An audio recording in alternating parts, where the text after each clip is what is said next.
नसूह एक ऐसा मर्द था जो औरतों जैसी शक्ल व सूरत रखता था, नर्म आवाज, नाजुक जिस्म और दाढ़ी के बगैर। वो इसी जाहिरी भेस का फायदा उठाकर जनाना हमाम में औरतों का मसाज करता था। ये उसके लिए जरिया माश भी था और उसके दिल में छुपी ख्वाहिश की तकमील भी। कई बार जमीर ने उसे मलामत की, मगर हर बार वो अपनी तौबा तोड़ देता था। एक दिन बादशाह की बेटी हमाम में आई और मसाज के बाद उसका कीमती हीरा कहीं खो गया। शहजादी के हुक्म पर सबकी तलाशी ली जाने लगी। नसूह बदनामी और शर्मिंदगी के डर से एक कोने में छुप गया। जब उसने देखा कि कनीजें उसे ढूंढ रही हैं, तो उसने रोते हुए सच्चे दिल से खुदा से तौबा की और दुआ मांगी, ऐ अल्लाह, मैं वादा करता हूँ कि आज के बाद कभी ये गुनाह नहीं करूंगा, मेरी लाज रख ले। उसकी दुआ अभी खत्म भी नहीं हुई थी कि बाहर से आवाज आई, नसूह को छोड़ दो, हीरा मिल गया है। नसूह की आंखों में आंसू थे और दिल में इत्मीनान। उसने शहजादी से रुखसत ली और घर आ गया। नसूह जान गया था कि अब इस शहर में रहना मुमकिन नहीं, जहाँ की औरतें अब भी उसे चाहती थीं। उसने अपनी तमाम नाजायज कमाई गरीबों में बांट दी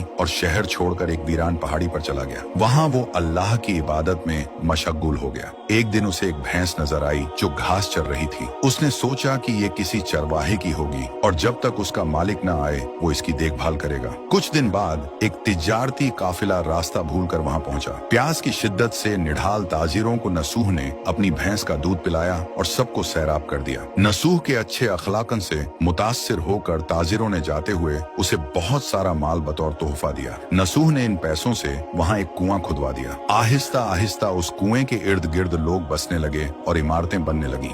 नसूह की नेकियों की वजह से सब उसकी इज्जत करते थे। नसूह की नेकी और शोहरत के चर्चे बादशाह तक जा पहुंचे। बादशाह उससे मिलने का बेहद मुश्ताक था, लेकिन नसूह ने बादशाह के पास आने से इनकार कर दिया। इस बेनियाजी ने बादशाह की मिलने की तलब और बढ़ा दी और उसने खुद नसूह से मिलने का फैसला किया। जब बादशाह नसूह की बस्ती में दाखिल हुआ, वहीं उसकी रूह कब्ज हो गई। चूंकि बादशाह बतौर अकीदतमंद नसूह के पास आ रहा था और रियाया भी नसूह की खूबियों की कायल हो चुकी थी, सब ने नसूह को बादशाह के तख्त पर बिठा दिया। नसूह ने इंसाफ का निजाम कायम किया और उसी शहजादी से शादी कर ली जिसके गोहर की वजह से उसे हिदायत मिली थी। एक दिन एक शख्स दरबार में आया और अपनी गुमशुदा भैंस का जिक्र किया। नसूह ने मुस्कुराते हुए कहा, तुम्हारी भैंस मेरे पास है और आज जो कुछ मेरे पास है वो सब उसी की वजह से है। इस पर वो शख्स कहने लगा, ऐ नसूह, जान लो, न मैं इंसान हूँ और न ही वो जानवर भैंस है। हम दो फरिश्ते थे जो तुम्हारा इम्तिहान लेने आए थे। ये सब कुछ तुम्हारी